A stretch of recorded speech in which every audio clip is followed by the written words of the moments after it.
কেন আল্লাহর নাফরমানি করছো ভাইয়া? শেষ পর্যন্ত কোথায় গিয়ে থামবা? বাবা বলো, এই নাফরমান বলেন কোথায় গিয়ে থামবেন? শেষ পর্যন্ত দিন শেষে বা রাত শেষে কোনো একদিন দেখবেন আপনিও একা, আমিও একা। একা না? একদিন কবরেই পৌঁছে যাব। সেদিন চারিদিকে অন্ধকার ছাড়া আর একাকিত্ব ছাড়া আর কিছুই মিলবে না। আল্লাহ নবী সাল্লাল্লাহু আলাইহি ওয়াসাল্লাম বলেন, নাফরমানের কবরে একজন ফেরেশতা পাঠানো হবে। ওয়া ইউকাইয়াদু লাহু মালাকুন, এই ফেরেশতার তিনটা গুণ, আবকাম, আসাম্মু, আমা। ওই ফেরেশতাটা বোবা, ফেরেশতা কানে শোনে না, ফেরেশতা চোখে দেখে না। এই তিন গুণে গুণান্বিত একজন ফেরেশতা নাফরমান পাপীর কবরে আসবে। নবী সাল্লাল্লাহু আলাইহি ওয়াসাল্লাম বলছেন, বোবা, বধির, অন্ধ। তখন আল্লাহ নবী সাল্লাল্লাহু আলাইহি ওয়াসাল্লাম বলেন, ইউদরাবু লাহু বিমিতরাকাতিম মিন হাদিদ। এই ফেরেশতা ওই নাফরমানকে এমন লোহার মুগুর, লোহার গুর্জ দিয়ে আঘাত করবে, দরবাতান বাইনা উযুনাইহি, তার দুই কান বরাবর মাঝখানে। ফায়াসিহু সাইহাতান, তখন সেই নাফরমান এত জোরে চিৎকার করবে, ইয়াসমাউহা মান ইয়ালিহি ইল্লা সাকালাইন, মানুষ এবং জিন ব্যতীত আল্লাহর সমস্ত সৃষ্টি এই বেঈমানের চিৎকার শুনতে পাবে। কি বুঝা ফুর্তি করতেছ ভাইয়া? হ্যাঁ, মানে আসলে কি বলো ভাই? রাগ হইও না, বলো কোথায় গিয়ে থামবা শেষ পর্যন্ত? বলো, একদিন তো একদিন থাইমা যাইবা, তুমিও আমিও। কোথায় গিয়ে থামবা? কোরআন শরীফে আছে, ইসরাফিল ফু দিলে মানুষ পাগলের মতো ছুটবে। কিয়ামত শুরু হলে তখন লোকের একজন আরেকজনকে জিজ্ঞেস করবে, আইনাল মাফার, পালাবো কোথায়? কাল্লা লা ওয়াজার, আল্লাহ নিজেই তখন বলে, না বান্দা, আজ আর কোথাও আশ্রয় নেই।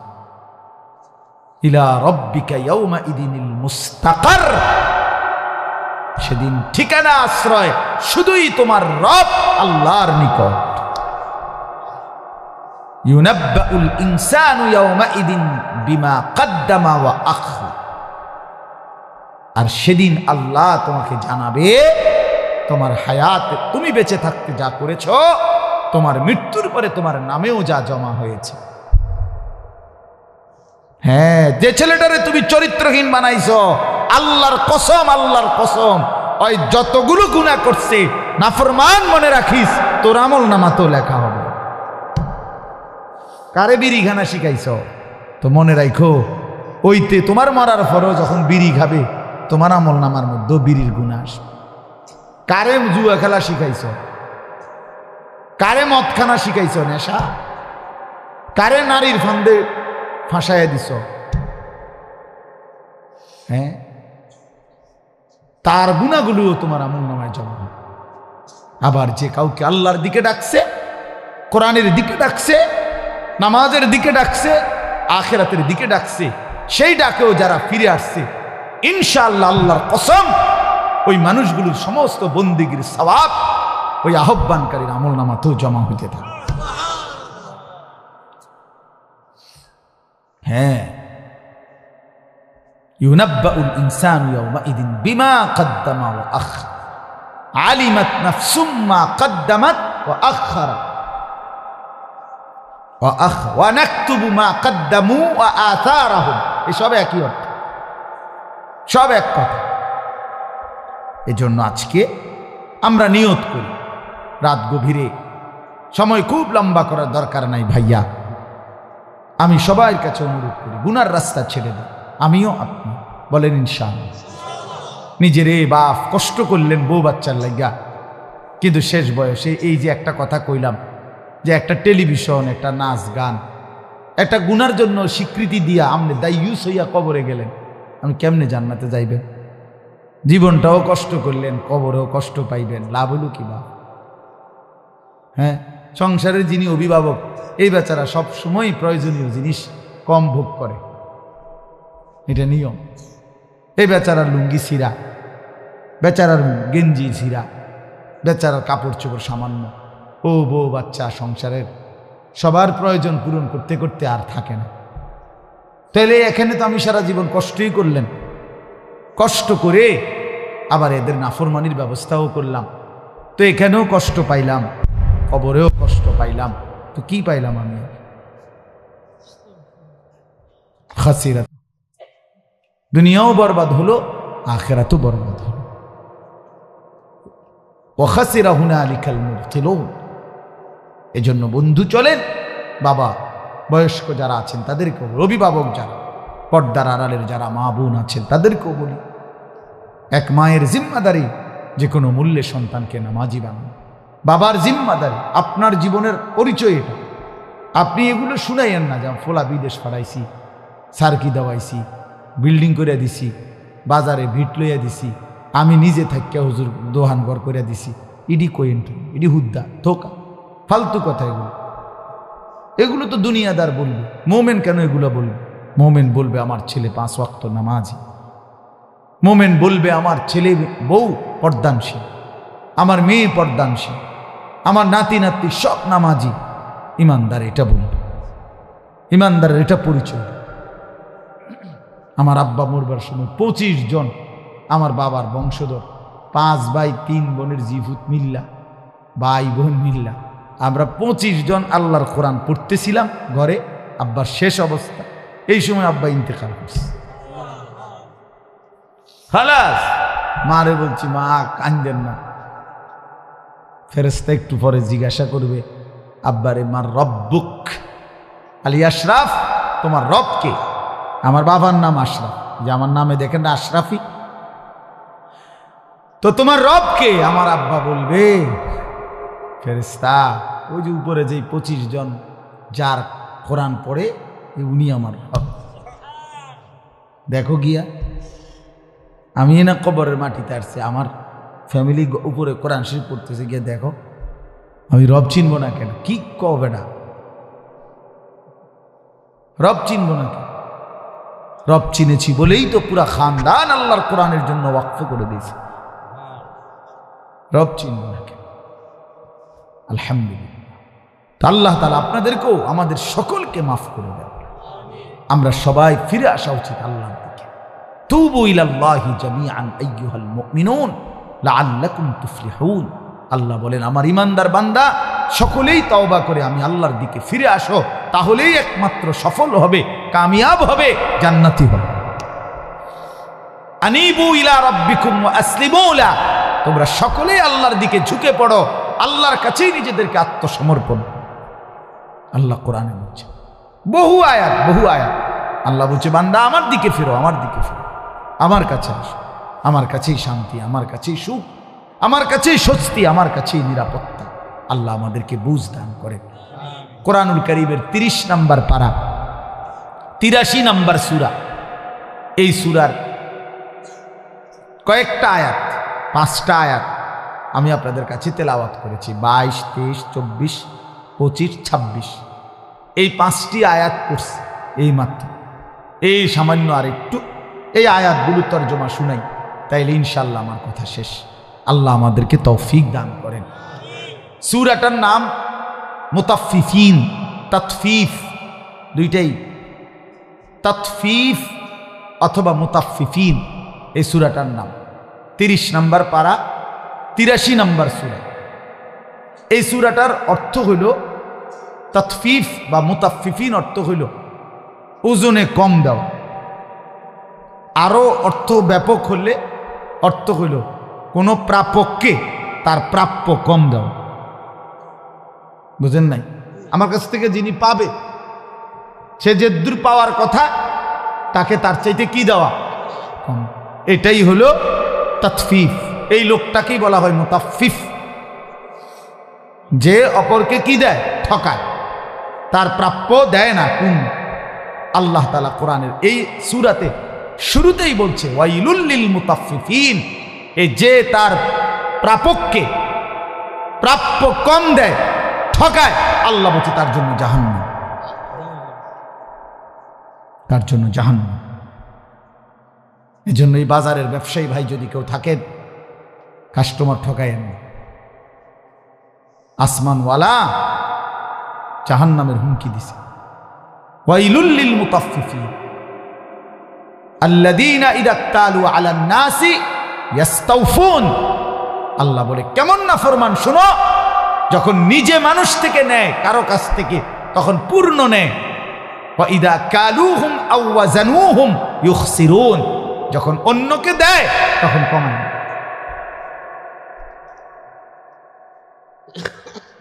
একদম ভাঙ্গা বলছে আল্লাহ, আলা ইয়াযুন্নু উলাইকা আন্নাহুম মাবউসুন।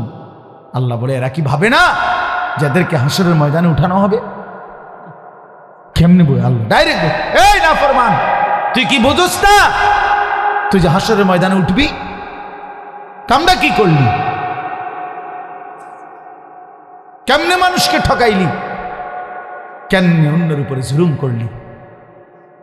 এই জন্য 1 নাম্বার কথা এটা, কাউকে তার প্রাপ্য ঠকাবেন না। এখন আসেন তাফসীরের মধ্যে লিখছে আল্লাহর হক বান্দার হক। এই আল্লাহর যা হক মানে আল্লাহর জন্য যা কিছু আল্লাহ করতে বলছেন এবং মানুষের সাথে আমাদের যত হক আছে, এই আল্লাহর হক বান্দার হক কোনোটার মধ্যেই কম করা এটাই তাতফিফ, তার জন্যই জাহান্নাম। এই জন্য তাফসিরে স্পষ্ট, মারিফুল কোরআনে পড়ে দেখো তাফসির স্পষ্ট আছে। হযরত আব্দুল্লাহ ইবনে আব্বাস রাদিয়াল্লাহু তাআলা আনহুমা তিনি দেখছেন কেউ একজন নামাজের রুকু সেজদার মধ্যে ত্রুটি করতেছে, কমতি। তিনি স্পষ্ট বলছেন তুমি আল্লাহর হকের মধ্যে ত্রুটি করলা তো তোমার জন্য ওয়াইলুল লিল মুতাফফিফিন, তোমার জন্য জাহান্নামের ঘোষণা শুনলাম। এটা আল্লাহর হক নামাজ, এটা যথোপযুক্ত আদায় করতে হবে। 2টা সেজদা এমনি একটা উঠতে মাথাটা একটু উঠে একটা বাড়ি মারে, ফাজলামি করেন, হ্যাঁ মস্কারি করেন, এটা নামাজ? এটা কোনো সেজদা হইল? মাথা একটু উড়াইয়া একটা মাইরা দেয় সেজদা। রুকুর থেকে মাথা একটু উড়াইতে উড়াইতে না এটা আবার নিচের দিকে যায় না। হ্যাঁ ওটা দুর্বল, অত সাদওয়ানে ওটার আওয়াজে মানুষ বাহিরা বইতে পারে না।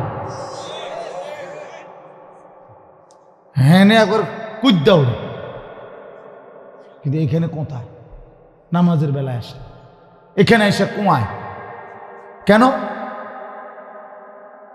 এমনি মোটরসাইকেল চালায়, মসজিদ আইলে মসজিদ আইলে ব্যারাম, তো মোটরসাইকেল চালান কেমন? এমনি কথা বলেন না কেন? দুনিয়াটা চরকির মতো দৌড়ায়, সারা দুনিয়া ভালো, মসজিদ আইলে ব্যারাম। আবার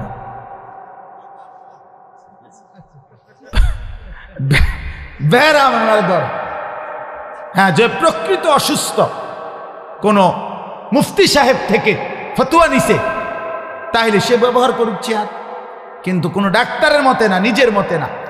ডাক্তার সব বলার পরে কোনো মুফতি সাহেবকে বলতে হবে, কোন উপযুক্ত আলেমকে বলতে হবে যে হুজুর আমার এই হালাত, এই অবস্থায় আমি চেয়ারে বসে নামাজ পড়তে পারবো কিনা। নিজের ফয়সালা নিলে হবে না। ডাক্তার সব ফতোয়া দেওয়ার যোগ্যতা নাই, অধিকার নাই। কথা বুঝছেন কিনা বলেন? কোন ডাক্তার ফতোয়া দেওয়ার অধিকার নাই। ফতোয়া দেওয়ার একমাত্র অধিকার উম্মতের উলামায়ে কেরামের মধ্যে যারা ফুকাহায়ে কেরাম, তারাই ফতোয়া দেন। উলামায়ে কেরামের হাত থেকে যেই কোনো দ্বীনি জিম্মাদারি অন্যের কাঁধে যদি কেউ নিয়ে নেয় তো ওই দল, ওই ফেরকা, ওই জাতি, ওই গ্রুপ, ওই মতবাদ, ওই সংগঠন কিছু দূর গেলেই পথ হারা হবে, গোমরা হবে, গোমরাই হবে, গোমরাই। এটাই সত্য, এটাই সত্য। দ্বীনের নামে কোনো কাজ, ইসলামের নামে কোনো কাজ উম্মতের উলামায়ে কেরামের তত্ত্বাবধানেই হইতে হবে। এটা মনে রাখতে হবে। দ্বীনের কাজ ছোট হোক বড় হোক, দাওয়াত হোক তাবলীগ হোক, তালিম হোক জিহাদ হোক, মাসলা মাসাইল হোক, সোজা হিসাব। আজকে দাওয়াত ও তাবলীগের মধ্যে এই অল্প কিছু মানুষ জেনারেল লাইনের লোক, এরা বিচ্ছিন্ন হয়ে সংখ্যাগরিষ্ঠ সারা পৃথিবীর কোটি কোটি লক্ষ লক্ষ ওলামায়ে কেরামের বিরোধিতায় তাবলীগের নামে কিছু ফিতনা ছড়াচ্ছে। বেশি দিন নাই, আপনি দেখবেন না, বেশি দিন পরে নাই, এই ফটর ফটর পণ্ডিতি এগুলো থাকবে না, আসলেই থাকবে না, আসলেই থাকবে। 1450 বছরের ইতিহাসে উম্মতের সংখ্যাগরিষ্ঠ ওলামায়ে কেরামের বিরোধিতা করে কোন ফেরকা, কোন মতবাদ পৃথিবীতে ইসলামের নামে প্রতিষ্ঠিত হয়ে টিকে থাকতে পারে নাই, পারে নাই, পারবেও নাই। এই 7 গ্রুপও থাকবে না, এগুলো এতাতি নাকি জাত গ্রুপ কয়, কিচ্ছু না এগুলা, গণা তো ধরার কোনো বিষয় না, এগুলা কোনো গণার কোনো বিষয় না। এই 2-3 দিন একটা সময় দেখবেন যে হারায় গেছে কোনখানে, এগুলো পাত্তাও নাই। ওলামায়ে কেরাম, আল্লাহ তাআলা কুরআনুল কারীমের মধ্যে বলছে ওয়াজাআকুমুন নাযীর, আল্লাহ তাআলা প্রত্যেক জামানায় সুম্মা আওরাসনাল কিতাব আল্লাযীনা ইসতাফাইনা মিন ইবাদিনা, আমি আমার কোরআনের জন্য প্রত্যেক জামানায় আমি আমার মনোনীত বান্দা উত্তরাধিকার হিসাবে আল্লাহ বলেন আমি বানাইতেই থাকবো। আল্লাহ বলছে আমি কোরআনের ওয়ারিস বানাবো, আর নবী ওয়ারিস বলছে আল উলামাউ ওয়ারাসাতুল আমবিয়া। তাহলে এই কথার দ্বারা বোঝা যায় আল্লাহ তাআলা বুঝাইছেন প্রত্যেক যুগে যুগে উম্মতের দিক নির্দেশনা দেওয়ার জন্য উত্তরাধিকার ওলামায়ে কেরাম আমি আল্লাহই বানাইতে থাকবো। বলেন আলহামদুলিল্লাহ। এজন্য বাপ এটা মনে রাখা। তাইলে আপনাদের কাছে অনুরোধ, আল্লাহর হক বান্দার হক, কোনো কিছুতেই কমতি না করেন। নামাজ সুন্দর করেন, কোরআন শরীফ সুন্দর করেন, রুকু সেজদা সুন্দর করেন, তসবিহ তাহলিল সুন্দর করেন, শুদ্ধ করেন। 100 দানার তসবিদে ফইরালান 1 মিনিটে, কি তাই? এটা কি মেশিন? মেশিনটা কি তাই? হ্যাঁ,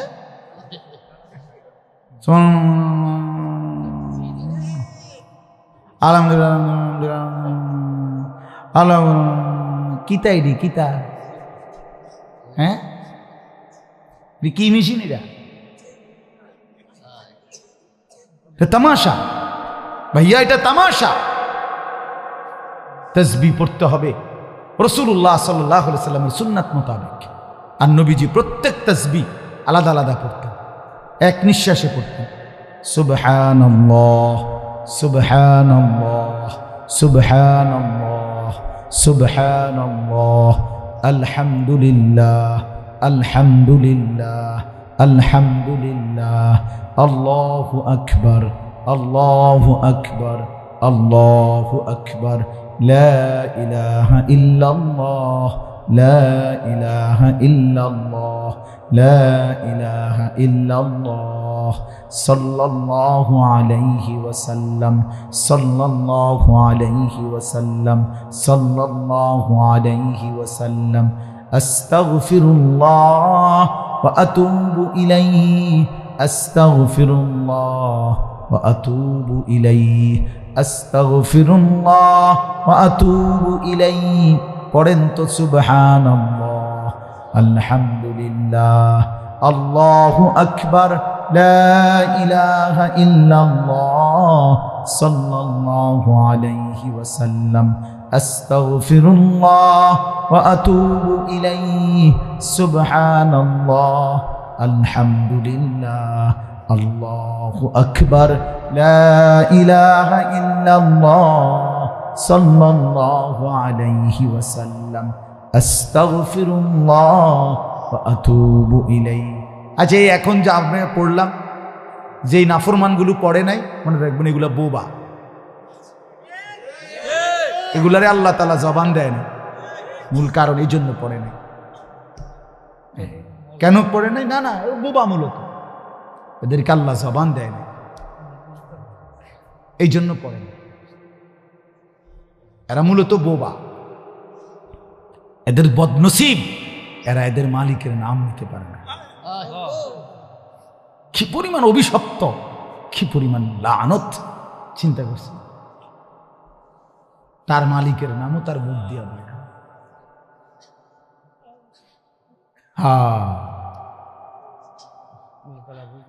আল্লাহ আল্লাহ বুঝ দান করে। অথচ হাদিসের মধ্যে আছে, নবী সাল্লাল্লাহু আলাইহি সাল্লাম বলছেন, হাসরের ময়দানে জান্নাতে গিয়া পর্যন্ত জান্নাতি বান্দা আফসোস করবে, আহা দুনিয়ায় যদি আরো কিছু সময় আল্লাহর জিকির করতাম। আরো কত বল, আল্লাহর কসম, এটা হাদিস। জান্নাতি বান্দা আফসোস করবে, অথচ জান্নাতে কোনো আফসোস নাই, হাসরত নাই। সেই জান্নাতি বান্দা পর্যন্ত বলবে, আমি যদি আর কিছু তাসবিহ পড়তাম, তাইলে আমি জান্নাতের মধ্যে আরো উঁচা মাকাম পাইতাম, আরো উঁচা মাকাম পাইতাম। এজন্য আল্লাহর হক ঠিক মতো আদায় করে। আপনি বলবেন এভাবে পড়লে হুজুর সময় বেশি লাগে। আমি আমার শায়েখ আল্লামা মুফতি মুশতাকুর নবী সাহেব হুজুরে আমি বলছিলাম একবার, হুজুরে আমার বলছে, মাওলানা সময় আপনার আব্বার, এই কথা এটা বলছি, সময় আপনার বাপের নি।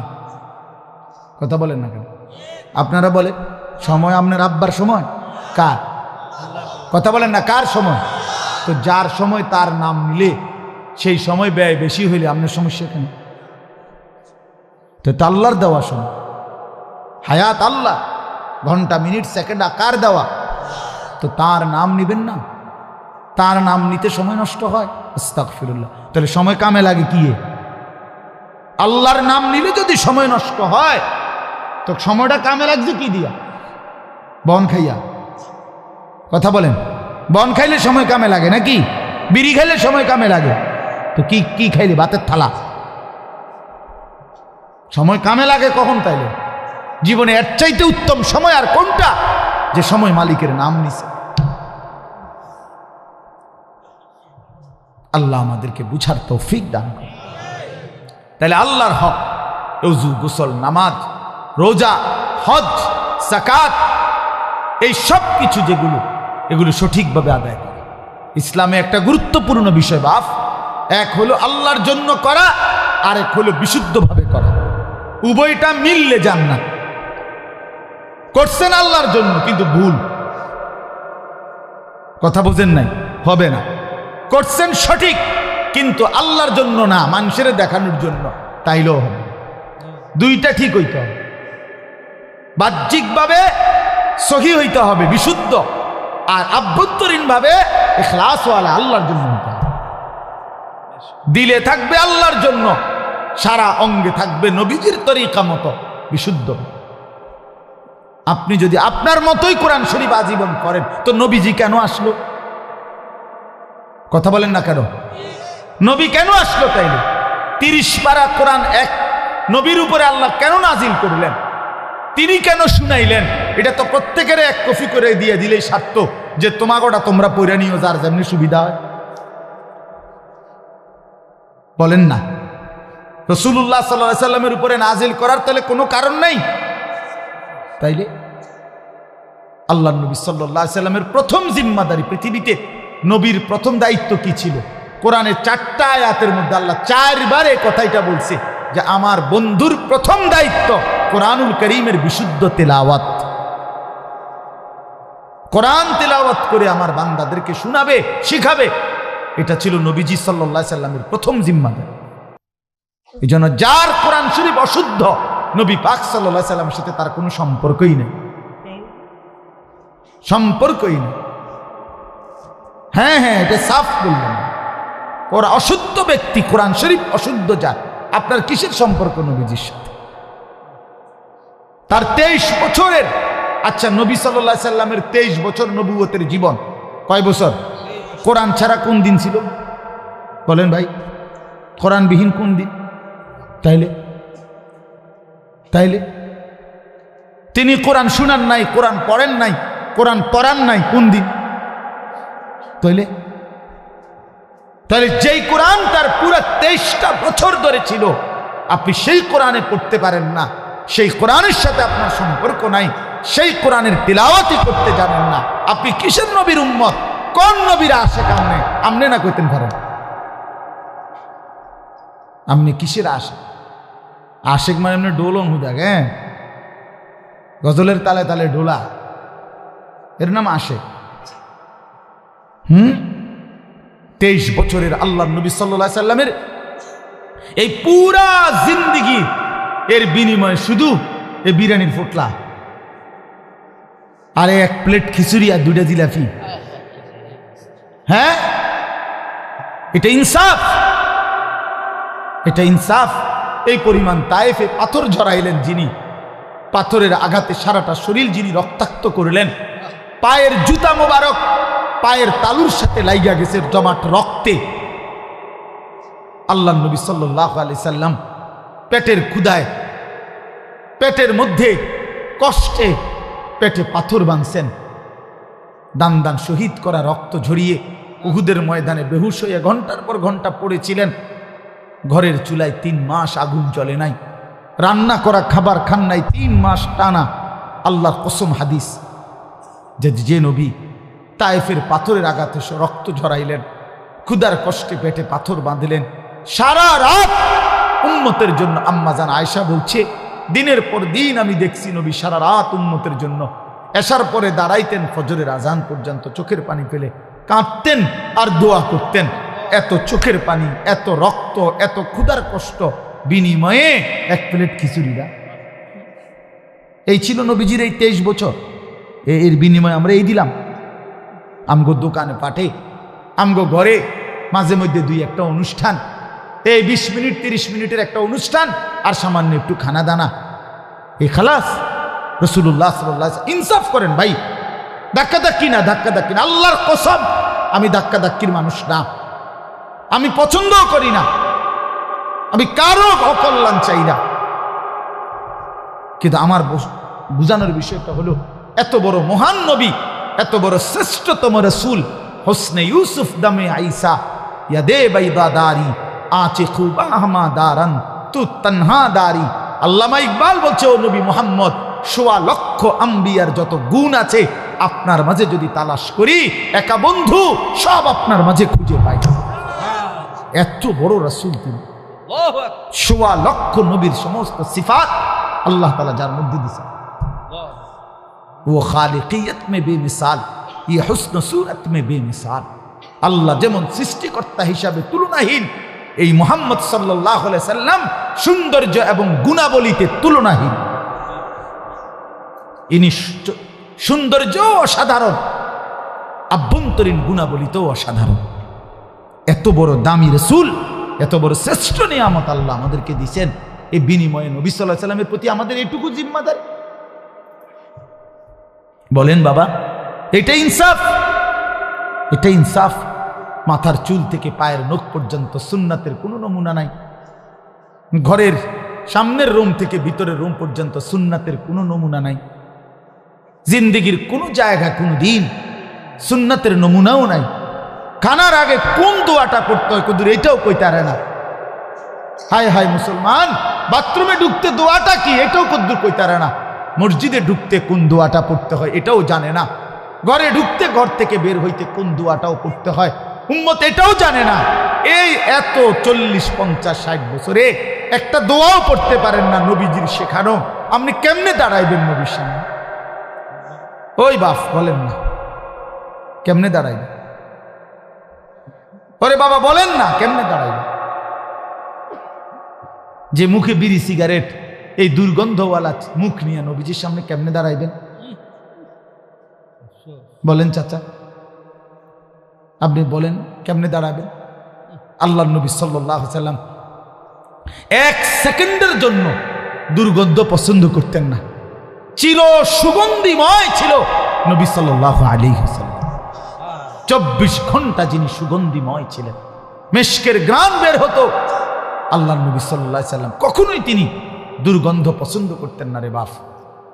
ওলামায়ে কেরাম আপনি জিজ্ঞেস করে দেখেন, নবী সাল্লাল্লাহু আলাইহি ওয়াসাল্লাম বলছে 3টি জিনিস দুনিয়াতে আমার সবচেয়ে প্রিয়, এর মধ্যে 1 নাম্বারটাই হচ্ছে আত্তিব, আতর, সুগন্ধি। কয়টা? কয় নাম্বার? 1 নাম্বার আত্তিব। একদিন জুমার নামাজে সাহাবায়ে কেরাম নবীজির খুতবার সময় সাহাবায়ে কেরামের মধ্যে কারো একজন থেকে ঘামের গন্ধ নবী সাল্লাল্লাহু আলাইহি ওয়াসাল্লামের নাকে লাগছে। আল্লাহ নবী সাল্লাল্লাহু আলাইহি ওয়াসাল্লাম বলছে গুসলুল জুমআতি ওয়াজিবুন আলা কুল্লি মুহতালিম, প্রতিটি প্রাপ্তবয়স্কের জন্য জুমার দিন গোসল করা বাধ্যতামূলক। এত এত গুরুত্ব দিচ্ছেন তিনি। সামান্য নবীজি বলছেন যে ব্যক্তি পেঁয়াজ রসুন কাঁচা খেয়ে সে যেন আমাদের মসজিদে না আসে, তার এই গন্ধ কষ্ট হয় আমাদের ফেরেশতাদের, ইমানদারদের। সেখানে পেঁয়াজ রসুনের গন্ধ যদি কষ্টকর হয় তো বিড়ি সিগারেটের গন্ধ? হ্যাঁ, কথা বলেন না কেন? আমি তো এই জন্য বলি, পৃথিবীতে ওই মহিলা, ওই স্ত্রী যার স্বামী বিড়ি সিগারেট খায়, এই মহিলার জন্য তার জীবনের সবচেয়ে বড় অভিশাপ তার জামাই ওই বেড়া বিড়ি সিগারেট খায়। কারণ এই বেটি বছরের পর বছর এই দুর্গন্ধ সহ্য করে জীবনটা কাটাইতেছে। এই মহিলার জীবনের অভিশাপ, এটা অভিশপ্ত এই মহিলার জীবনটা। এই বেচারি কষ্ট করতে আছে আজ এতটা বছর এই দুর্গন্ধওয়ালা বেটার লগে জীবনটা কাটাইতেছে। এরপরেও যদি কারো শরম হয় তো সে ছেড়ে দেয়। আর নইলে না হুজুর আমনে একবারে দরকার হইলে জামা খুইলালাম, হ্যাঁ আমি আমারটা তা আছি তো ঠিক আছে বাবুরে, আর কারে আর কে কন্যান্নি কোন হালাই। এতটুকু বিবেক দিয়া ভাবেন, নাহলে যুক্তি দেন, একজন যুক্তি দেন, এর পক্ষে একটা যুক্তি দেন, এটার কোনো কল্যাণ, এটার কোনো মঙ্গল আপনি বল, আমি মাইনা নেব, আমি শুনব। একটি লাভ বলে। আগুন কোরআন শরীফে আছে, কোরআন শরীফ বাইর কর, এখন বাইর। এই যে দেখেন কোরআন শরীফে আছে, তুসকা মিন আইনিন আনিয়া লাইসা লাহুম তাআমুন ইল্লা মিন দারি' লা ইউসমিনু ওয়া লা ইউগনি মিন জু'। আগুনে উত্তপ্ত কাঁটাযুক্ত খাবার জাহান্নামীকে খাওয়ানো হবে, যেটা আগুনের কারণে এর মধ্যে না কোনো পুষ্টি আছে, না কোনো ক্ষুধা নিবারণ আছে। ঠিক বিড়ি সিগারেট এমন, এটার মধ্যে কোনো পুষ্টিকর কিছুও নাই, এটার মধ্যে ক্ষুধা নিবারণেরও কি নাই, কিছু নেই। এটার দ্বারা কি ভোগ যায়, পেটের ভোগ কমে? এটা দ্বারা কি শারীরিক কোনো পুষ্টি কিছু হয়? এটা জাহান্নামীদের খাবার। এই যে কোরআন শরীফে আছে মিয়া, লা ইউসমিনু ওয়া লা ইউগনি মিন জু'।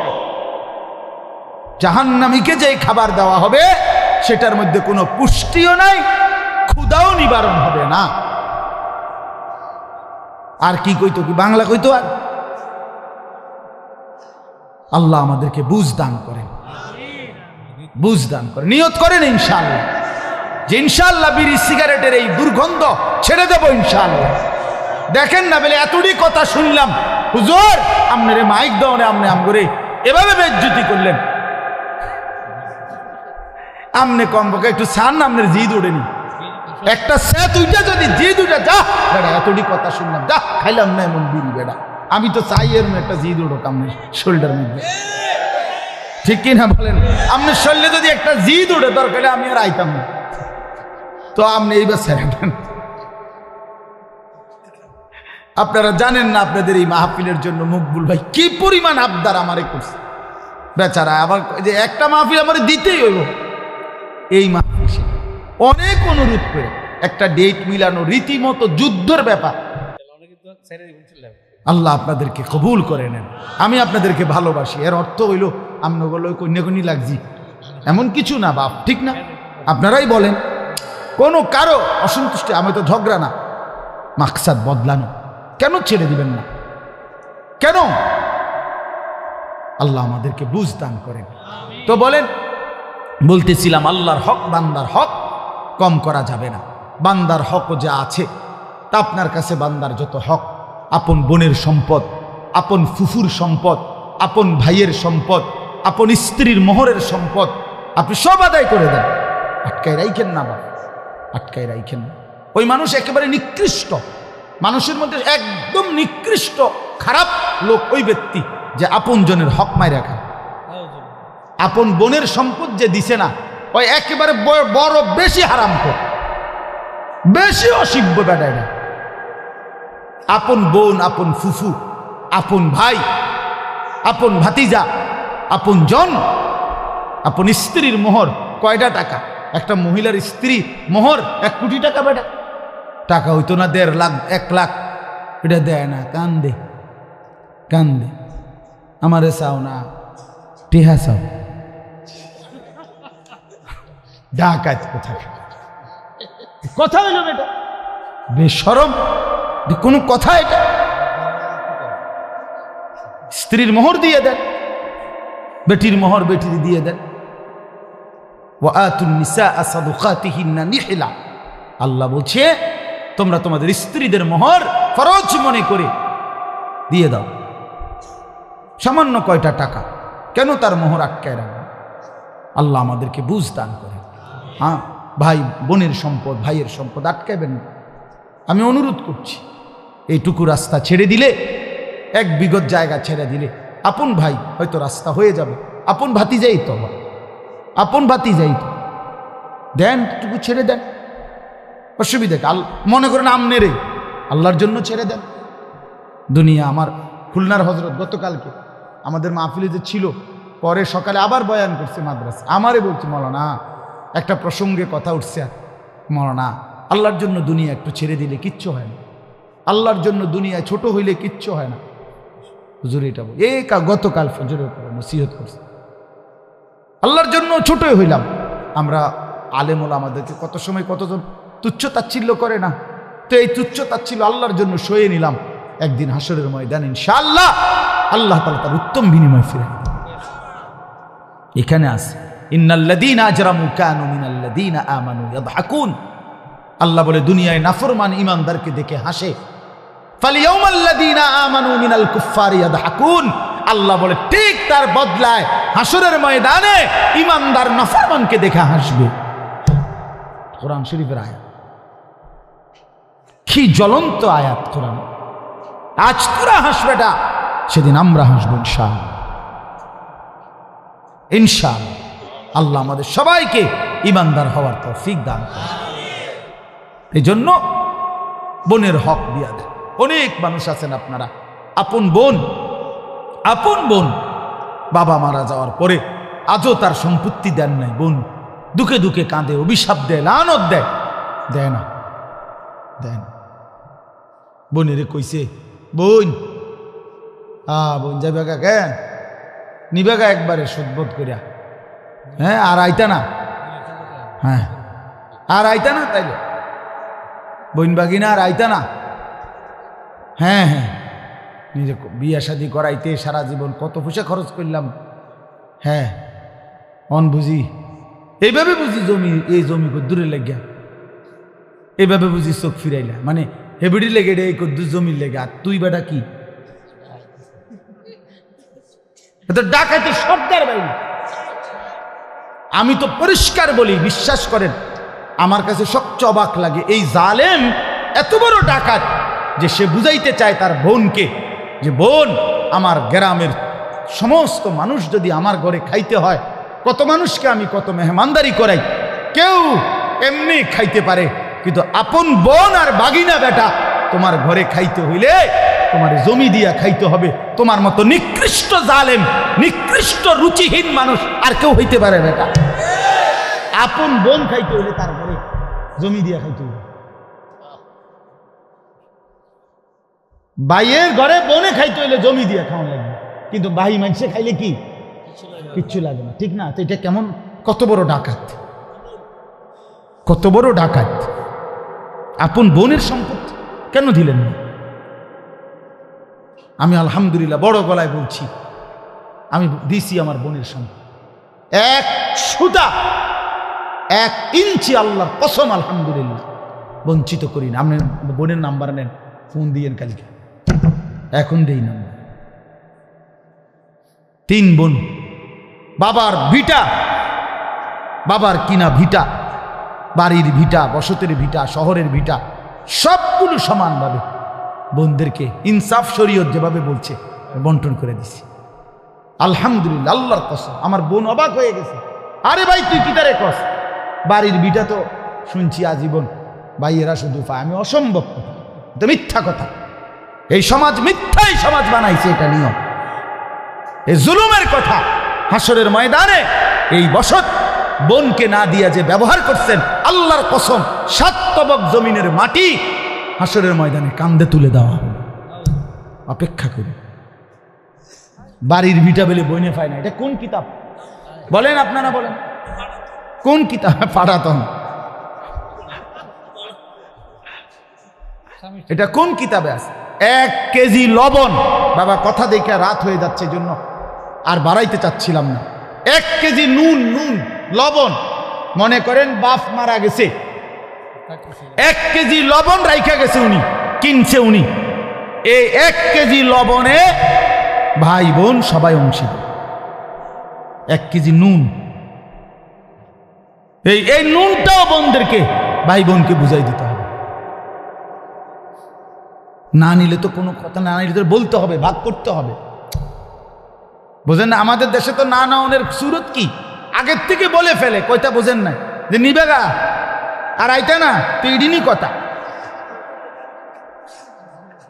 এটা নেই কথা, এটা না কথা। জিজ্ঞানের দরকার কি? আপনি বন্টন করেন, তাই তো সেই বলবে কি। আগে তো আপনার দায়িত্ব কি, জিগাও না বন্টন করেন। বন্টন করেন, আপনি বন্টন করেন।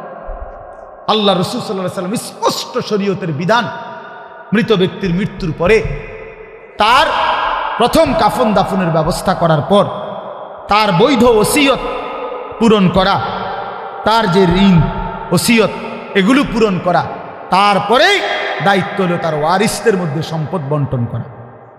এইটা না দিয়া ওই গ্যারাম চুক্তি এটা টিয়া উড়াইয়া খানা ভাতের থালা, খানা 7 দিনের খানাটা কোন দিন, জ্যাফরটা কোন দিন, এইটা নিয়ে ব্যস্ত। একারে পারে জিগাইয়া লয়, ওই যে আইস গেদে জানা যায়, হ্যাঁ নে কইয়ালাও ডেটটা, তাহলে সুবিধা হইব, মানুষটি আবার ফাইতা না। আজকে কইয়ালাও খানাটা কোন দিন, খানার উপরে কোনো ওষুধ নাই। খানা, হ্যাঁ জানাজার মধ্যে বলে, নাম লেখা বলে 4 দিনের খানা, 41-40 দিন পরে খানা, বছর খানা, মানে একটা মানুষ মরছে গ্রামের একটা ঈদ। হ্যাঁ আমা, তো এতগুলো খানার বুঝাইলে এটা খুশির ব্যাপার না? এই লোকের মৃত্যুতেই তো এতগুলো আমগো লাভ হইল। আমরা এখন 4 দিনে একটা খানা পাইলাম, 41 দিনে একটা খানা পাইলাম, বছর একটা মৃত্যুবার্ষিকীর খানা পাইলাম, 3টা খানার বুঝ করে দিয়ে বেচারা কবরে গেছে। তো এর চাইতে বড় আনন্দের বিষয় কি হইতে পারে? এর চাইতে বড় খুশির বিষয় কি? এটা তো গ্রামবাসীর জন্য অনেক বড় সৌভাগ্য যে একটা লোক মারা গেছে। আস্তাগফিরুল্লাহ, আস্তাগফিরুল্লাহ। অথচ কোরআন সুন্নাহ এটা বলছে কিনা দেখেন। বললেই আমরা কওমি মাদ্রাসার উলামায়ে কেরাম কোরআনুল কারীম এবং রাসূলুল্লাহ সাল্লাল্লাহু আলাইহি ওয়াসাল্লামের সুন্নাহ পেশ করিলেই এইগুলা ফিতনা ছড়ায়, এটা ওয়াহাবি। আমরা হয়ে যাই ওয়াহাবি, আমরা হয়ে যাই নবীর দুশমন। তো নবীর দুশমন হইলে নবী যে তুমি এটা প্রমাণ করে দাও যে নবীজি তার সাহাবায়ে কেরাম, এত সাহাবী ইন্তেকাল করছে নবীজির আমলে, কার 7 দিন না খানা 40 খানা হইছে সেটা বুঝায় দাও। তুমি ইমানদার, তুমি প্রমাণ করে দাও। আমি যেহেতু দুশমন, তো আমারে বাদ দাও। তুমি ইমানদার, বুঝায় দাও জাতিকে, জনসাধারণের মাঝে দেখায় দাও সেই কিতাবের নাম কি। আমরাও কদ্দুর পইরা দেখি, আমরাও তো 2-4 লাইন আরবি পড়তারি, বলো।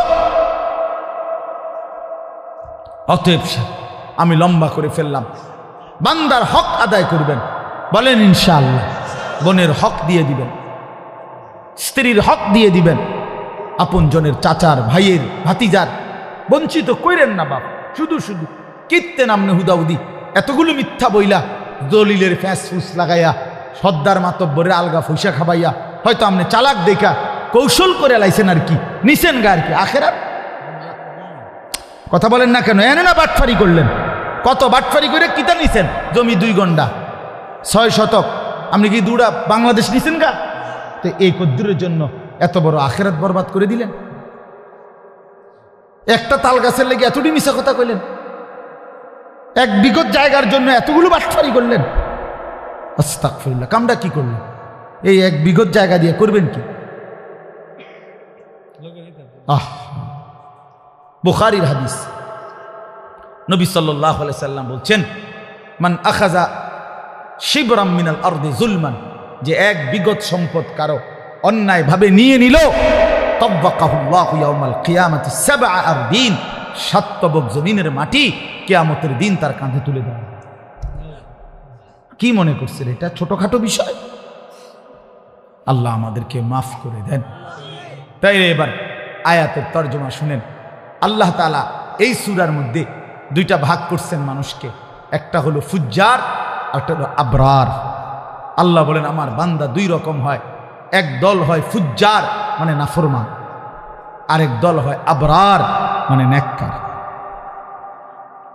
আবরার অর্থ হলো সৎকর্মশীলগণ, ন্যায়পরায়ণ নেককার বান্দাগণ। তো আমি যেই 5টা আয়াত করছি ওখানে ওই নেককারদের পুরস্কারটা কি আল্লাহ সেটা বলছে, ইন্নাল আবরার লাফি নাঈম, আমার নেককার বান্দারা চির নিয়ামতে ভরা সুখের জান্নাতে বসবাস করবে।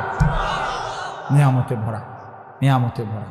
কদ্দুর নিয়ামত, কদ্দুর নিয়ামত, সকালে 1 কাপ চা, 2 পিস পাউরুটি, দুপুরে 2 আইটেমের তরকারি দিয়ে 2 ভাত। ইনি ইদা রাআইতা থাম্মা রাআইতা নাঈমান ওয়া মুলকান কাবীরা। বাহ! মালিক বলছে বান্দা আমার যখন জান্নাত দেখবে তো আবার দেখবে, আবার দেখবে, আবার দেখবে, আবার দেখবে, ঘুরে ঘুরে ঘুরে দেখবে, আর দেখবে শুধু নিয়ামতে নিয়ামতে ভরা, আর পুরা এক সুবিশাল রাজত্ব আল্লাহ তাকে দান করছে। ইদা রাআইতা থাম্মা রাআইতা নাঈমান ওয়া মুলকান কাবীরা। সুবহানাল্লাহ, সুবহানাল্লাহ। ইন্নাল আবরারা লাফি নাঈম। আল্লাহ বলেন আমার সেজদাওয়ালা, ঈমানওয়ালা, আমলওয়ালা, বন্দেগীওয়ালা বান্দা নিয়ামতে নিয়ামতে ভরা জান্নাতে থাকবে। আলাল আরাইকি ইয়ানদুরুন, জান্নাতের সিংহাসনে বসে আমার বান্দা দেখতে থাকবে। আলাল আরাইকি ইয়ানদুরুন, জান্নাতের সিংহাসনে বসে আমার বান্দা দেখতে থাকবে। কি দেখবে? 3 জিনিস। কয় জিনিস? ঘুমাও, পরে দিন আমার ছাত্র বুঝছেন, আমার সাথে আইছে, এই জন্য বলছি যে সদবদ যাতে না করে। তো আল্লাহ তাআলা বলেন আমার বান্দা জান্নাতি, জান্নাতে বসে সিংহাসনে, আলাল আরাইক, সিংহাসনের মধ্যে বসে দেখতে থাকবে। কি দেখবে? 3 জিনিস দেখবে। 1 নাম্বার, আল্লাহ তাআলা তাকে যে সুবিশাল রাজত্ব জান্নাত দিছে পুরাটা এক নজরে দেখবে, পুরাটা। তাহলে বুঝা গেল এটা 10 হাত বাই 10 হাত। সবচেয়ে ছোট জান্নাত 10 দুনিয়া বরাবর। এই দুনিয়া 10টা সময় করছে কি? এই পুরাটা সে আল্লাহর কুদরতে নিজের জান্নাতের সিংহাসনে বসে একসাথে নিজের রাজত্ব পুরাটা দেখবে। কি পরিমাণ নিয়ামত আল্লাহ তাকে দিছে, সব সে দেখবে, সব দেখবে, সব। কেমনে দেখব? এটা কিভাবে দেখবে? আর চলেন দোয়া করি আল্লাহ যেন আমারও জান্নাত দেয়, আপনারও জান্নাত দেয়। তাইলে তো আমিও দেখুম, আপনিও দেখবেন। ঠিক আছে, তখন আপনি আমারে বুঝাই কইন এমনে, আমিও আপনারে বুঝাই কমি এমনে, দেখমু যেমনে। ইনশাআল্লাহ আল্লাহ কবুল। হতাশ না হই ভাইয়া, দিল তো খুশ হওয়া চাই। আল্লাহ তাআলা তো ইমানদারের জন্যই জান্নাত বানাইছে। আল্লাহ তাআলা না দেওয়ার জন্য বানান নাই, দেওয়ার জন্য বানাইছে। আল্লাহ বলছে আমার একটা বান্দাকে আমি জাহান্নামে ফেলতে চাই না।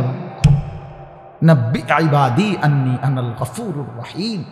আল্লাহ বলছে বন্ধু বলেন না, আমার বান্দাদেরকে বলেন আমি মাওলা বড় বেশি মেহেরবান, দয়ালু, মাফ করে নেওয়ালা। ও যদি গুনাহ ছেড়ে দেয়, তওবা করে আর করবে না ওয়াদা দেয়, লজ্জিত আর অনুতপ্ত হয়ে বান্দা আমার মাফ চাইলে আর করবে না বললে, গুনাহ ছেড়ে দিলে আমি 90 বছরের আসমান পর্যন্ত পৌঁছা গুনাহ 1 নিমিষেই মাফ করে দেব। ওরে বলেন ফিরে আসতে, ও যেন হতাশ না হয়, আমার বান্দা হতাশ না হয়। আমি ছাড়া আমার বান্দার আছে কি? ওয়ালা ইয়াগফিরুয যুনুবা ইল্লা আনতা, মাওলা আপনি ছাড়া মাফ করবে কে? ফাগফিরলি মাগফিরাতাম মিন ইনদিক। বান্দা বলে মাওলা কাজে আপনি ছাড়া যেহেতু কেউ নাই, আপনি আমারে মাফ করে দেন। ইন্নাকা আনতাল গফুরুর রহিম, আপনি তো খুব বেশি মেহেরবান, ক্ষমাশীল, দয়াবান। আল্লাহ তখন ডাক দিয়ে বলে, বান্দা তাকবীর বললা আমার জন্য, সানা পড়লা আমার জন্য, সূরা ফাতিহা পড়লা আমার জন্য, কেরাত পড়লা আমার জন্য, রুকু দিলা আমার জন্য, সেজদা দিলা আমার জন্য, আত্তাহিয়াতুর আসনে বসলা আমার জন্য।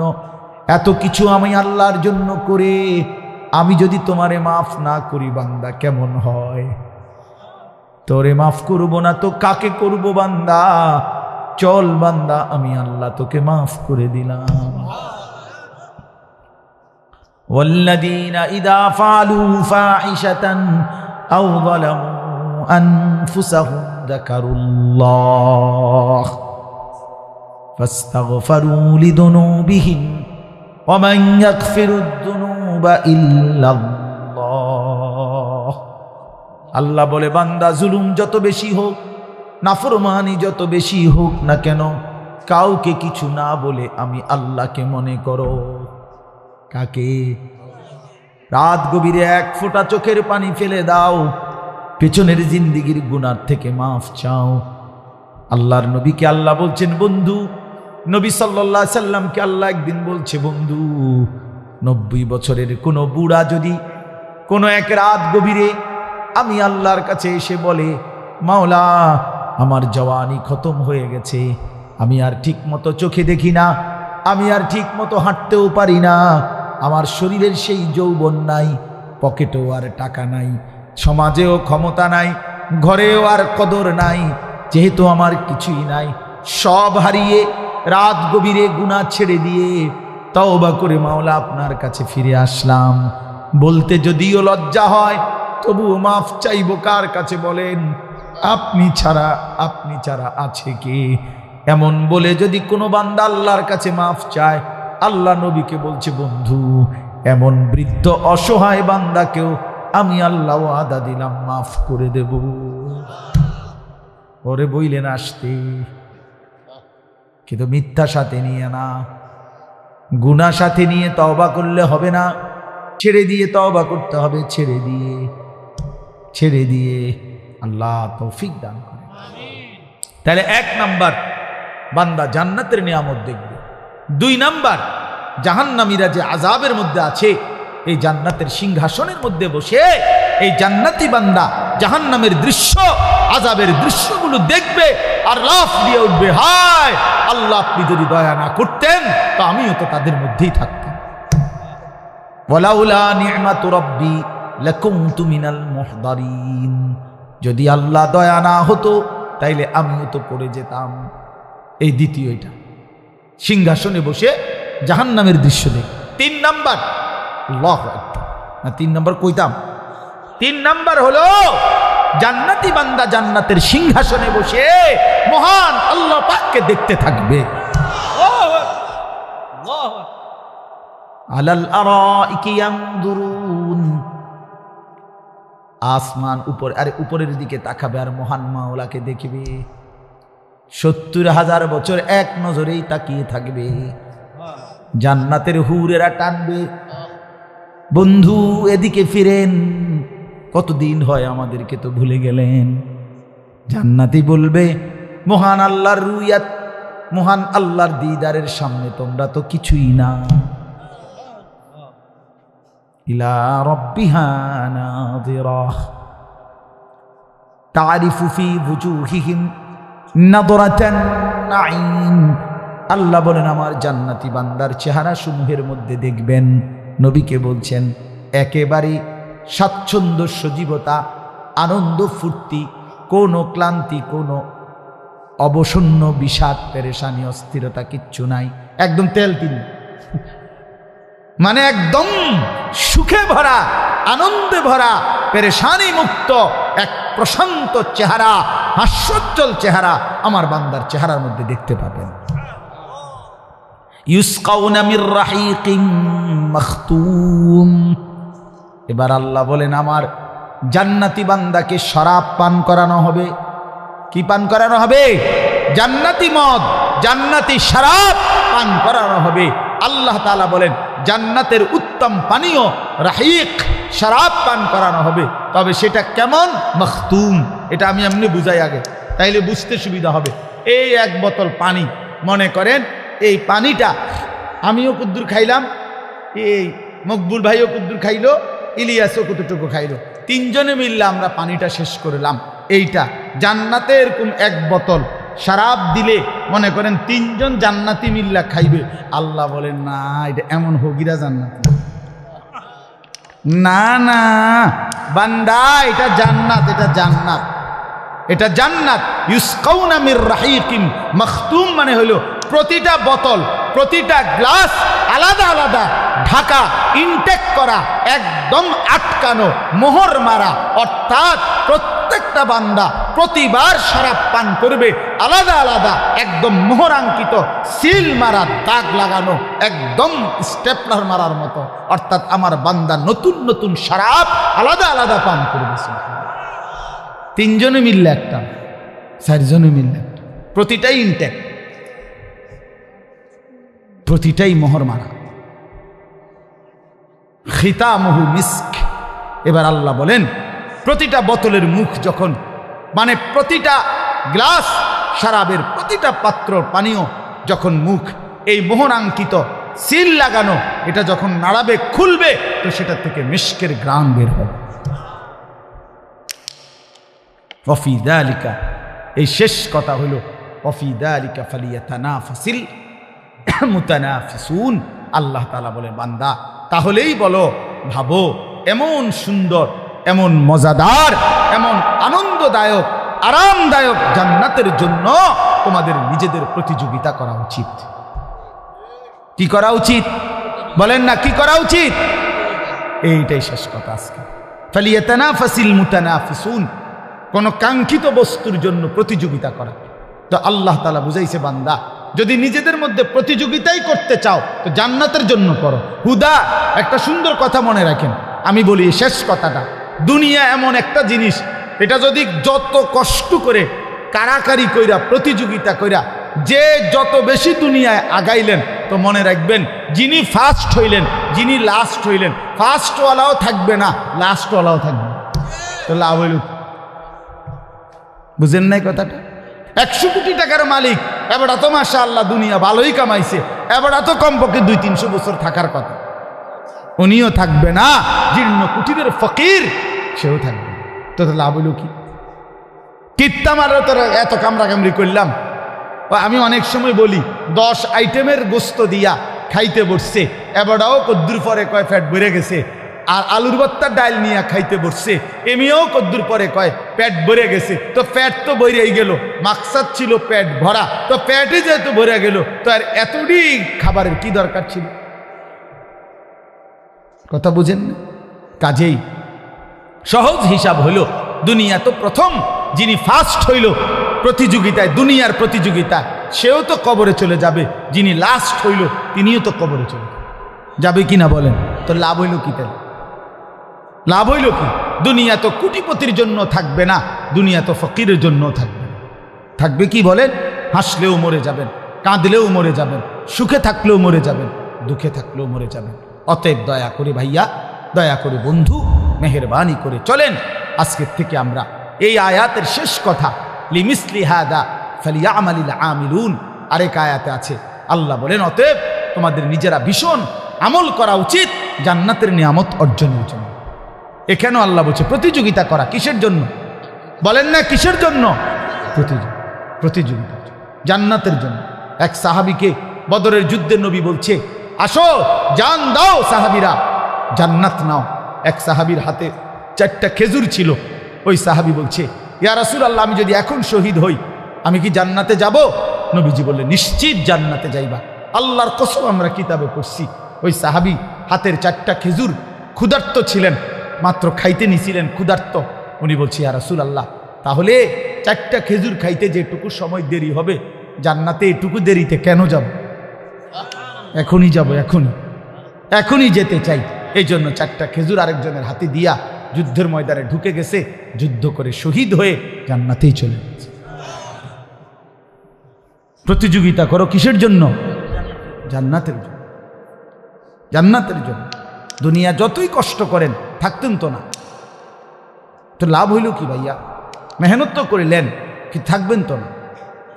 প্রিয় ভাই আমার, বন্ধু আমার, ছেলেরা আমার, শেষ কথা তোমাদের কাছে বন্ধু, আখলাক সুন্দর করো, চরিত্রহীন হইও না ভাইয়া। বাবা নামাজ পড়ো, নামাজ পড়ো, বাপ তুমি ভালো মানুষ, তোমার বাবা মুসলমান, তোমার মা মুসলমান, বাপের এত বড় বেইজ্জতি করো না, মারে এত বড় বেইজ্জতি। তুমি মায়ের 2 বছর দুধ খাইছো বাপ, তুমি এক পবিত্র মায়ের দুধ খাইছো। এই বাপ, নিজের ধর্মরে এত বড় অপমান করো না।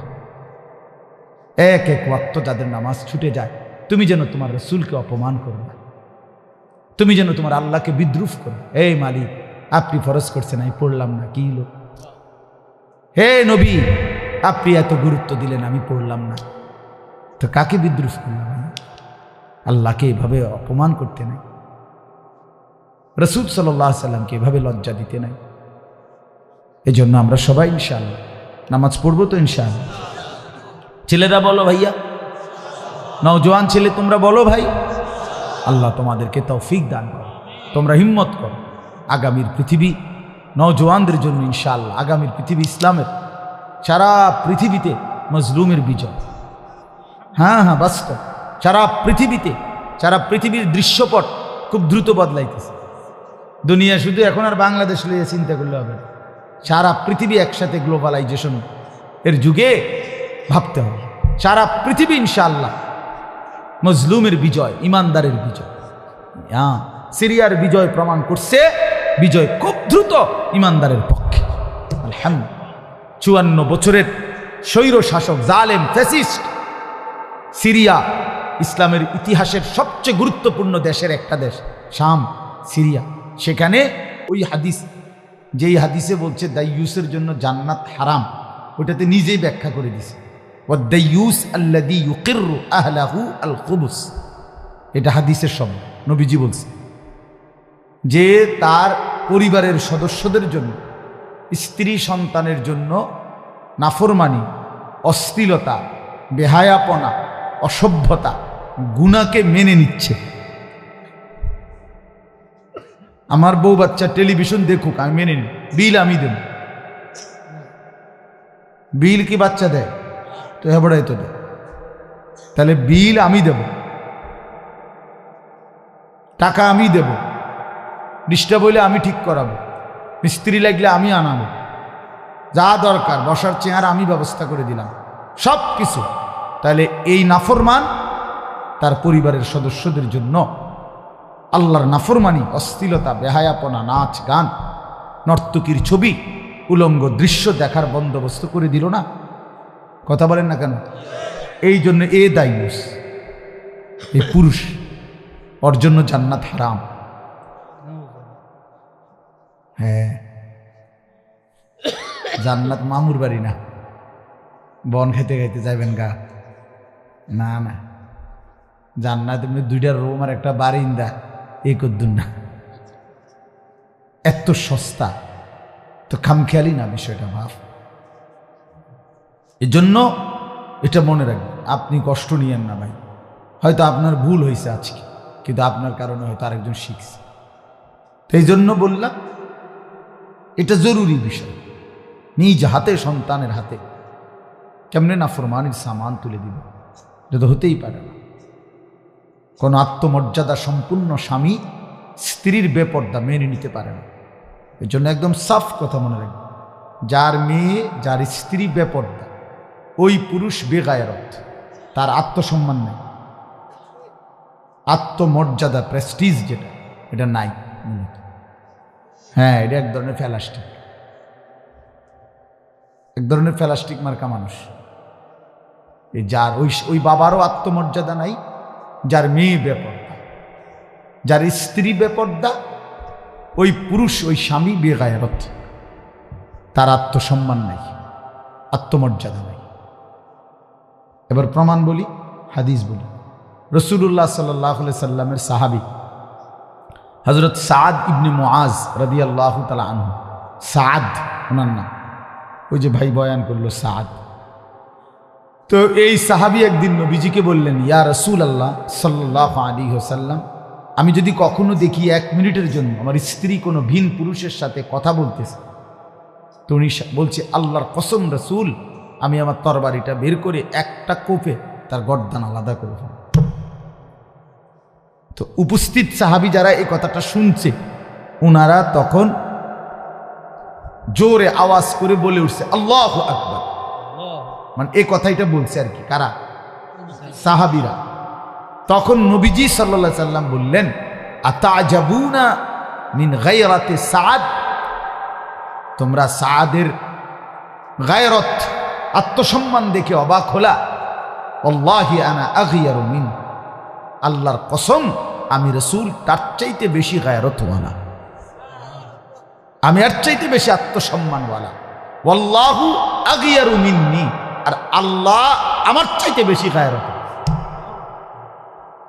তার মানে এই স্ত্রীর বেপরদিগি থেকে তাকে ফিরিয়ে রাখা, এটা গায়রত, এটা আত্মসম্মান। আর এটা না থাকা, এই লোক বেগায়রত। এটা এক ধরনের প্লাস্টিক মার্কা ব্যাড হইতে, আসেও না, কান্দেও না, পার করো না রে জিন্দিগি বেড়ি লইয়া ফিরে, তখন কোনো রকম মানুষও দেখুক আমিও দেখুক, মিলা জিল্লা জেদ্দুর হয়। হ্যাঁ হ্যাঁ, এটাই বাস্তবতা, যে রাস্তার পুরুষও দেখুক আমিও দেখি, বেটিরে যাও সবাই মিলা দেখে যা হয়। আস্তাগফিরুল্লাহ। এই জন্য তার আত্মসম্মান কম, আত্মমর্যাদা কম। আল্লাহ নবী সাল্লাল্লাহু আলাইহি ওয়াসাল্লাম বলছেন এটা। এই জন্য বাপ এটা খেয়াল করবে। জেনা, ব্যভিচার, নারী পুরুষের অবাধ মেলামেশা, এটার শাস্তি স্বয়ং আল্লাহ ঘোষণা করছে। এটা আল্লাহর শ্রেষ্ঠ গায়রত, অর্থাৎ আল্লাহ এটা এত বেশি আল্লাহ তাআলা গুসা হয়, নবীজিকে বলছে বন্ধু, কোন নারী পুরুষ জেনা করছে, ব্যভিচার, তার শাস্তি আপনি বলবেন না, পৃথিবীর কেউ বলবে না, আমি বলবো। ফাজলিদু কুল্লা ওয়াহিদিন মিনহুমা মিআতা জালবা।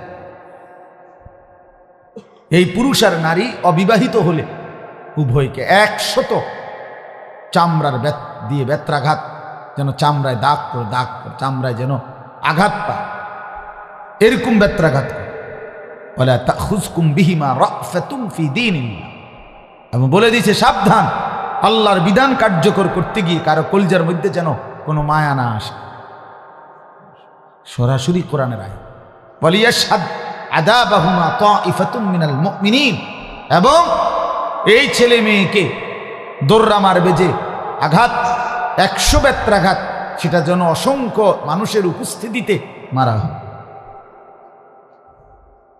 আল্লাহ তাআলা বলছে সবাই দেখে, সবাই যেন ইবরত শিক্ষা। এরম টাঙ্গাইয়া ফিরে একটা ফিরা দিলে 2-4-10 বিভাগ সে খালাস, পবিত্র হয়ে যাইত। বুঝেন না? হ্যাঁ, কিন্তু এটা তো বুঝতে চায় না, বলবে যে এটা জুলুম, এটা ইসলামের বাড়াবাড়ি। নাউজুবিল্লাহ। আরে নাফরমান, হাজারো কোটি নারী ব্যভিচার থেকে, ধর্ষণ থেকে বেঁচে যাবে ইসলামের একটি বিধান কার্যকর করে। এটা বুঝতে চায়, এটা বুঝতে চায়। কি পরিমাণ ছেলে আপনাদের ঘরকে ঘর, রাস্তাকে রাস্তা মোবাইলের মধ্যে পড়ে আছে, রাত নাই দিন নাই। দেখেন চেহারা, মাত্র 18 বছরের ছেলে, কি সুন্দর থাকার কথা চেহারা, অথচ 16-17 বছরের ছেলে আপনার সাফা ভিতরে ঢুকে গেছে। চেহারা সুরত কালো, অন্ধকার, জন্তু জানোয়ারের মতো চেহারা। কেন এমন হয়ে গেল? তাগরা জোয়ান ছেলে কিসিন দিয়া ফ্যান টানে, ফ্যান ফিরে দেয়। এমন অসভ্য হলো কেন? এমন অক্ষম অপদার্থ হলো কেন? মূল কারণ গুনাহ। নারীর ছবি, উলঙ্গ দৃশ্য, অশ্লীল ছবি, এই মোবাইলের দিন রাতের আসক্তি, এগুলোকে হাইওয়ান, চতুষ্পদ জন্তু বানায় ফেলছে। শেষ পর্যন্ত ক্ষুধা যেমন, অনেকের অসুস্থতা এমন হয় যে একটা লোকমা কিছু খাইতে মন চায় না, এমন রোগ তার যে কিছুই রুচি লাগে না। এই নাফরমানের আর একটা সেজদা দিতে আর মন চায় না। একটা ওয়াক্ত নামাজও আর বেঈমানে পড়ে না, কারণ গুনাহ তারে পাগল বানায় লাইছে, কুত্তা বানায় লাইছে। অসভ্যতা, নোংরামি, উলঙ্গ ছবি তারে কুকুর বানায় ফেলছে, কুকুর, জানোয়ার বানায় ফেলছে। যার কারণে বছরের পর বছর আল্লাহকে একটা সেজদা দেয় না, কিন্তু তার কলিজার ভিতরে কোনো সামান্য লজ্জা নেই। কেন? কেন? কারণ গুনাহ তারে অন্ধকার বানায় ফেলছে। দেখেন আপনারা, আপনাদের যেই ছেলেগুলো নামাজ পড়ে না, ওই হাইওয়ানকে জিজ্ঞেস করেন, এই হাইওয়ান, নামাজ কেন পড়ছ না? মূল কারণ নারী, ছবি, উলঙ্গ দৃশ্য, অশ্লীলতা, অসভ্যতা, নোংরামি, সারাদিন সারা রাত মোবাইলের মধ্যে। হায় হায়, কি জিন্দিগি এটা! এর থামবে কোথায়? থামবে কোথায়? কোথায় গিয়ে পৌঁছলো ছেলেরা? চেহারা সুরত তোমরা ছেলেরা বলো, তোমাদের এমন কালো কেন? এক ওয়াক্ত নামাজ পড়তে পৌঁছায় না, এত বড় জানোয়ার কেমনে হইল বলো? এখন দাঁড়াও, এখানেও তো আছে অসংখ্য বেনামাজি। দাঁড়াও, বেনামাজি, নাফরমান, বেহায়া, সভ্য। বেনামাজি তো নির্লজ্জ, তার তো শরম নাই, তার এতটুকু লজ্জা নাই যে এনে যদি একজন মানুষ আমার জিঙ্গায় এসার নামাজ পড়ছি, কেমনে কইব পড়ছি না? এমন বেশরম কেমনে বই? এর দুঃসরমও তো নাই। মানুষ তো এতটুকু লজ্জা তো থাকা উচিত। ইজা লাম তাস্তাহি ফাসনা মা শি'ত। এজন্য নবী সাল্লাল্লাহু আলাইহি সাল্লাম বলছে, যার হায়া নাই, যার লজ্জা নাই, যা ইচ্ছা সে তাই করুক।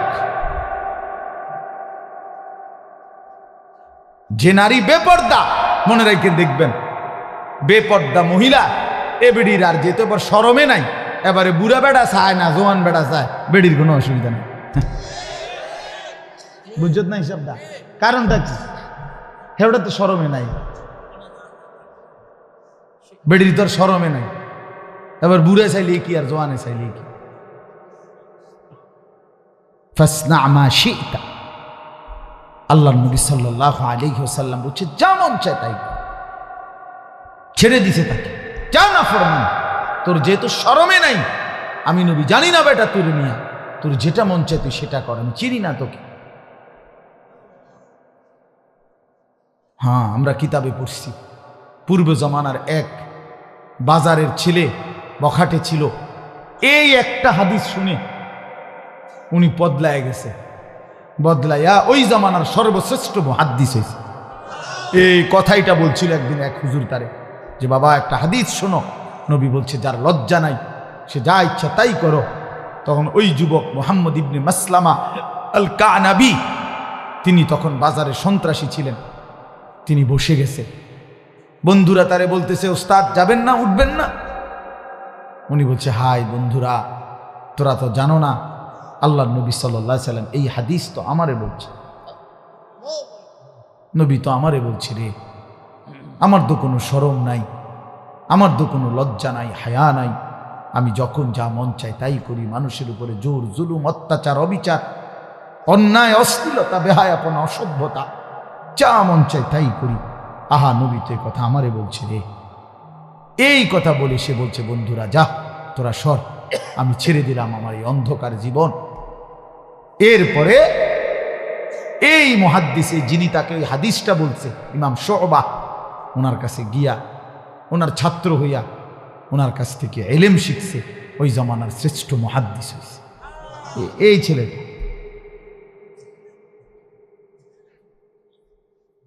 এতগুলো ছেলে তোমরা বসছো, তোমাদেরকে বলি বাবা, কথার প্রসঙ্গ দেখা বললাম, কেন চরিত্রহীন হইলা?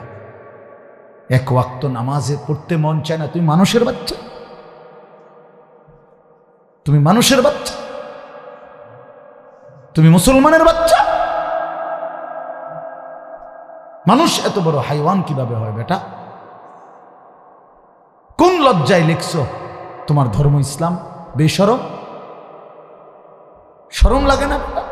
সারাদিন ইহুদি খ্রিস্টান হিন্দু বৌদ্ধ কাফের মুশরিকের বানানো সব কিছু তোমার পছন্দ হয়, তুমি মুসলমান কিসের বাবা?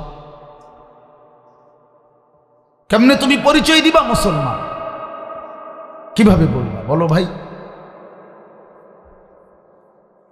আল্লাহ তাআলা আমাদেরকে বুঝ দান করে। এটা আমাদের জিন্দিগি, এই আমাদের চিল্লা চিল্লি বাবা বুঝতে শেখো। বাবাদেরকেও বলি, আপনাদেরকেও বলি, বয়স্ক বাবারাও আপনারাও জিন্দিগির কদর করেন বাবা, জীবনের কদর করেন। 60 বছরও যদি গুনাহ না ছাড়েন কখন ছাড়বেন বাপ? 70 বছরও যদি বিড়ি সিগারেট খান ছেড়ে দিবেন কখন? 50 বছর বয়সেও যদি কথায় কথায় গালি দেন তো ছেড়ে দিবেন কখন?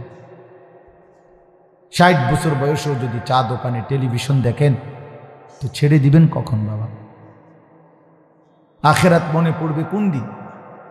আলহাকুমুত তাকাসুর হাত্তা জুরতুমুল মাকাবির। আল্লাহ বলে, হায় বান্দা, দুনিয়ার লোভে পড়ে তুমি তো আখিরাতকে একদম ভুলে গেলা। এরই মধ্যে মনে রেখো একদিন কবরেই পৌঁছে গেলা। হাত্তা জুরতুমুল মাকাবির, দেখতে দেখতে দেখবে একদিন কবরেই পৌঁছে গেলা। কাল্লা সাউফা তা'লামুন, আল্লাহ বলে সাবধান বান্দা, কবরে আসলেই আমি আল্লাহ তোমারে বুঝায় দেব আমার নাফরমানির শাস্তি কি। সুম্মা কাল্লা সাউফা তা'লামুন, আল্লাহ বলে বান্দা আবার আমি আল্লাহ তোমারে হাসরের ময়দানে জাহান্নামের শাস্তি দিয়া আবার বুঝাবো আমার নাফরমানির শাস্তি কি। একবার বেঈমান তোমারে শাস্তি দেব কবরে, আর একবার দেব জাহান্নামে, সেদিন বুঝবা। আর অন্য সূরার মধ্যে বলছে আউলা লাকা ফাআউলা সুম্মা আউলা লাকা ফাআউলা, 4 বার বলছে আল্লাহ নাফরমান তোর জন্য আযাব, তোর জন্য আযাব, তোর জন্য আযাব, তোর জন্য আযাব। তাফসীরে লিখছে 4 বার কেন বললেন? একবার জান কবজের সময় তোর কষ্ট দেব, আরেকবার কবরে আযাব দেব, আরেকবার হাসরের মাঠে আযাব দেব, আরেকবার জাহান্নামের আগুনে আযাব দেব। 4 বার। আউলা লাকা ফাআউলা সুম্মা আউলা লাকা ফাআউলা ইন্না আ'তাদনা লিল কাফিরিনা সালাসিলা ওয়া আগলালান ওয়া সাঈরা। আল্লাহ বলে সমস্ত নাফরমান পাপী বেঈমানের জন্য আমি রেখে দিয়েছি আগুনের শিকল, আগুনের বেড়ি আর জাহান্নামের জ্বলন্ত আগুন। আল্লাহ কোরআনে বলেন ওয়া আম্মা মান খাফফাত মাওয়াজিনুহু ফাউম্মুহু হাবিয়া ওয়া মা আদরাকা মা হিয়া নারুন হামিয়া। হাসরের ময়দানে মিজানের পাল্লায় আমলনামা যার গুনার পাল্লা ভারী হবে, নেকির পাল্লা হালকা হবে। ফাউম্মুহু হাবিয়া, তার ঠিকানা জাহান্নামের নিকৃষ্ট জাহান্নাম। হাবিয়া এটা একটা জাহান্নামের নাম। হাবিয়া নামক জাহান্নামে তাকে ফেলা হবে। ওমা আদরাকা মা হিয়া, নবীকে সরাসরি আল্লাহ বলে বন্ধু আপনি কি জানেন ওই হাবিয়া জাহান্নাম কতটা ভয়ানক? নারুন হামিয়া, ওইটা খুব বেশি জ্বলন্ত আগুন বন্ধু। আমার বান্দাদেরকে বইলেন। এরপরে শুনেন, তাফসীরে আছে, আমি নিজে পড়ছি তাফসীরে কুরতুবিতে এই আয়াতের তাফসীরে নারুন হামিয়া, এই আয়াতের তাফসীরে নবীজি বুঝাইছে জাহান্নামের সেই আগুন কতটা গরম। নবীজি বলছে উম্মত নারুকুম হাদিহি জুজউম মিন 70 জুজআম মিন নারি জাহান্নাম। দুনিয়ার আগুন জাহান্নামের ওই আগুনের 70 ভাগের 1 ভাগ। এর চাইতে আরো 69 গুণ বেশি গরম জাহান্নামের আগুন। এরপরে শোনো বেটা, এরপরে হাদিসে আছে সাহাবায়ে কেরাম নবীজি যখন এই কথা বলছে যে দুনিয়ার আগুনের হলো জাহান্নামের আগুনের 70 ভাগের 1 ভাগ, এর চাইতে 69 গুণ বেশি আরো তীব্র গরম জাহান্নামের আগুন। আল্লাহর কসম বন্ধু, এই ছেলেরা বাপ শোনো, রাসূলুল্লাহর সাহাবীরা লাফ দিয়ে উঠছে, ফাল মাইরা উঠছে। সাহাবীরা চিৎকার দিয়া বলছে, ওয়া ইন্না যালিকা লাকাফিয়া, ইয়া রাসূলুল্লাহ, আহা বলেন কি, দুনিয়ার এই আগুনটাই তো জ্বালানোর জন্য যথেষ্ট, ওইটা লাগবে কিন্তু আর। ওয়া ইন্না যালিকা লাকাফিয়া, এটাই তো যথেষ্ট। নবী সাল্লাল্লাহু আলাইহি ওয়াসাল্লাম বলেন, তখন হায়, তাহলে বলো, এটাই তো জ্বালিয়ে পুড়িয়ে ছাই করে দেয়, পাউডার বানায় ফেলে দুনিয়ার আগুনই তো, ঠিক না? ছাই করে ফেলে। তা এর চাইতে আরো 69 গুণ বেশি গরম, সেটা কেমন হয়?